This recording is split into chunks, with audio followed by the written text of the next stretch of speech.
Welcome to Clarity and Charisma Podcast. From the Handcrafted English team. Hello and welcome back to Handcrafted English. I'm Emma, and today we are tackling a topic that strikes fear into the hearts of language learners everywhere. And I'm Daniel, and my hands are literally sweating right now just thinking about this topic. I mean, my phone is on silent, face down on the desk, and I am still nervous it's gonna ring. Exactly. Today we are talking about phone calls, specifically how to master phone calls with zero panic. We are going to give you the exact phrases you need to survive and thrive when you can't rely on hand gestures and facial expressions. Zero panic. Is that actually a real thing? Because when my phone rings with an unknown number, my brain just empties. It's like poof, all my English vocabulary completely vanishes. I forget how to say hello. I just stare at the screen until it stops vibrating.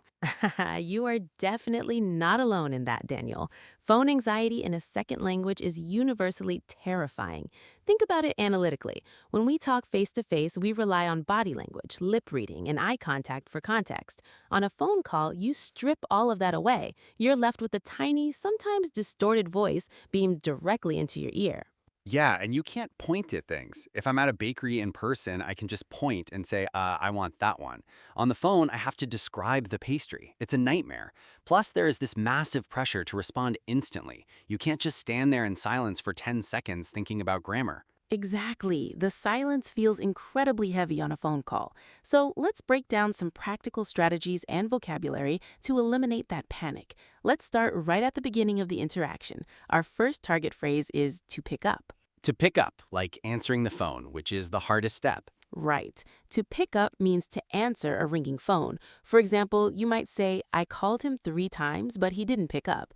Now, a lot of learners panic the moment they pick up because they don't have a script ready. They just say hello and then wait in terror when... Oh, that is 100% me. Hello? And then my heart beats really fast while I wait to see if it's my dentist or my boss. To reduce that initial spike of anxiety, you need a standard greeting that you have practiced 100 times, a mental anchor. If it's a professional context, don't just say hello. Say, hello, this is Daniel speaking, or good morning, Daniel speaking, how can I help you? By using a full phrase, you take control of the conversation immediately. Okay, I like that. Hello, this is Daniel speaking. It sounds very official. It gives me a couple of seconds to breathe while the other person processes who I am. But what happens if they start talking a mile a minute and the connection is terrible? You know, and it sounds like they're calling from inside a washing machine? That brings us to our second and third target phrases, to cut out and to catch that. These are your best friends for dealing with bad audio or fast speakers. Oh, thank goodness, because usually I just pretend I understand. I just say yes, yes, and pray they didn't just ask me a direct question. Never pretend to understand on the phone. It always leads to disaster later. Instead, blame the technology. Even if your English comprehension is the problem, blame the phone connection. It saves your pride and buys you time. This is where to cut out is perfect. To cut out means the audio is breaking or dropping. So I could say, sorry, you're cutting out a little bit. Yes, exactly. Sorry, you're cutting out a little bit. It's polite, it's natural, and it forces the other person to slow down and repeat themselves without you having to say, I don't understand your English. That is genius. Blame the cell towers. I love it. Sorry, the signal is bad. You're cutting out. What about to catch that? How do I use that one? To catch that simply means to hear or understand what was said. We almost always use it in the negative when asking for repetition. So you pair it with an apology. I'm sorry, I didn't quite catch that. Could you say it again? I'm sorry, I didn't quite catch that. That sounds so much better than saying what or repeat, please. When I say what, I always feel like I sound rude or aggressive. You are absolutely right. What can sound very abrupt. I didn't quite catch that softens the interaction.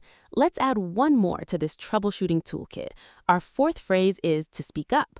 Speak up, to talk louder, right? Yes, if the person is mumbling or there's background noise on their end, you can ask them to speak up. But you have to be careful with the tone. You don't want to command them like a drill sergeant. Don't just say, speak up. Yeah, speak up, I can't hear you. That would definitely kill the friendly vibe of the call. So how do I make it polite? Frame it as a request, and again, put the blame on the connection or the environment. You could say, it's a little noisy on my end. Could you speak up a little bit? Or, I'm having trouble hearing you. Would you mind speaking up? Would you mind speaking up? That is really smooth. So let's review my panic reduction toolkit so far. I answer confidently with, "Hello, this is Daniel speaking." If they talk too fast, I say, "Sorry, you're cutting out." If I miss a word, I say, "I didn't quite catch that." And if they're whispering, I ask, "Would you mind speaking up?" I actually feel my heart rate slowing down already. That is exactly the goal, Daniel. You are building a system. When you have a system, you don't have to rely on spontaneous perfection. But what happens when they ask you a question, you hear the words perfectly, but you just don't know the answer right that second? Ah, yes, the dreaded knowledge gap. Usually I just say, for an uncomfortably long time while I frantically type on my keyboard trying to find the email or document they're talking about. It's really awkward. We've all been there. And hearing someone furiously typing while breathing heavily into the phone isn't exactly the most professional sound. This is where our fifth phrase comes in, to put someone on hold. Put someone on hold. That means making them listen to that terrible elevator music, right? Exactly. Or just silence, depending on your phone system. To put someone on hold means to make the caller wait on the line temporarily. It is a completely normal and acceptable thing to do in English business culture. You don't have to have every answer memorized in your brain. So how do I say it without sounding rude? I can't just say wait, that feels aggressive. Wait, I'm looking. No, that's bad. You are correct. Wait is a bit too direct. Instead, you narrate your action politely. You make it a request. You say, "Do you mind if I put you on hold for a moment while I pull up your file?" Or simply, "Could I put you on hold for a second while I check that?" Do you mind if I put you on hold for a moment? Okay, I can do that. It gives me permission to stop talking and start thinking. But what if I check the file and I still don't know the answer? Or what if it's going to take me 10 minutes to figure it out? I can't leave them listening to the elevator music forever. I'd feel so guilty. Good point. You definitely don't want to leave someone on hold for 10 minutes. If the problem requires more time or more research, you need our final target phrase, to get back to someone. To get back to someone, meaning I will call them later or email them later with the answer. Precisely. To get back to someone means to contact them at a later time with the requested information. It is the ultimate escape hatch for a phone call. It instantly relieves the pressure of needing to be perfect right now. Oh, I love an escape hatch. How do I deploy this magic phrase? You just say, "I need to double check that with my team. Can I get back to you this afternoon?" Or, "I don't have that information right in front of me. Let me find out and get back to you in an hour." Let me find out and get back to you. Wow, it sounds so competent, like I am a very busy and important person who's going to delegate this task instead of a panicked language learner who just needs a dictionary. It's all about framing. By saying, "Let me get back to you," you are taking ownership of the situation. You aren't failing to answer. You are proactively promising to provide accurate information later. It is highly professional, and native speakers use it constantly. I feel like I just unlocked a cheat code for the English language. So instead of sweating through my shirt trying to translate a complex tax document on the spot, I just say, "Could I put you on hold for a second?" And if it's too hard, I come back and say, "Let me check on that and get back to you." You've got it completely. Let's do a quick role play to cement this. I'm going to be a difficult client calling you. Ready? Ring ring. Okay, deep breath. Hello, this is Daniel speaking. How can I help you? Yes, Daniel, this is Sarah from accounting. I need the revised budget projections for Q3, and I need to know why the marketing expenses are 20% higher than we discussed last Tuesday. Wow. Okay. Well, sorry, Sarah, you're cutting out a little bit. Could you speak up? Laughing. Very funny. Using the bad connection trick to buy time. Let's pretend my connection is perfect. Okay.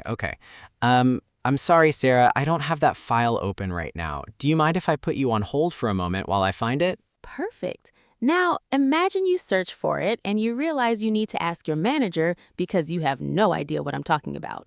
What do you say when you take me off hold? Hi, Sarah. Thanks for waiting. It looks like I need to double-check those marketing numbers with my manager. Can I get back to you in about 30 minutes? Flawless. Do you see how much control you had over that interaction? You didn't panic, you didn't apologize excessively, and you managed my expectations perfectly. I actually feel powerful. Is that the right word? I feel like I can conquer the telephone. I might even take my phone off silent mode today. Maybe. Let's not get crazy. Baby steps, Daniel, baby steps. The key takeaway for all our listeners today is that a phone call is just a structured exchange of information.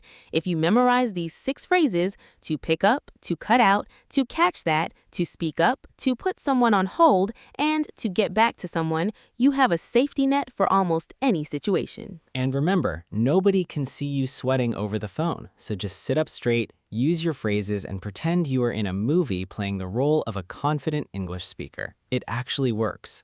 Wait, don't hit stop on the recording just yet. We actually have a few minutes left on the clock, and I think we missed one crucial, terrifying aspect of the phone call experience. Oh, come on, I was already celebrating. What could possibly be more terrifying than everything we just talked about? The beep. The beep? Oh no, you mean voicemail? Exactly. Voicemail. You dial the number, you have your script ready, you are fully prepared to say, "Hello, this is Daniel speaking," and then nobody picks up. Instead, a robot voice tells you to leave a message after the beep. My brain completely short-circuits when that happens. I usually just panic and hang up immediately. Then I text them and say, "Hey, I tried to call, but you didn't answer." Leaving a voice message feels like performing a one-man play to an empty room. You don't get any feedback. You don't know if they're nodding or frowning. It is definitely a different kind of pressure. You are delivering a monologue instead of having a dialogue. So let's add 2 more bonus phrases to our target vocabulary list to help our listeners handle the dreaded voicemail beep. The first one is simple: to leave a message. To leave a message, basically recording your voice for them to listen to later.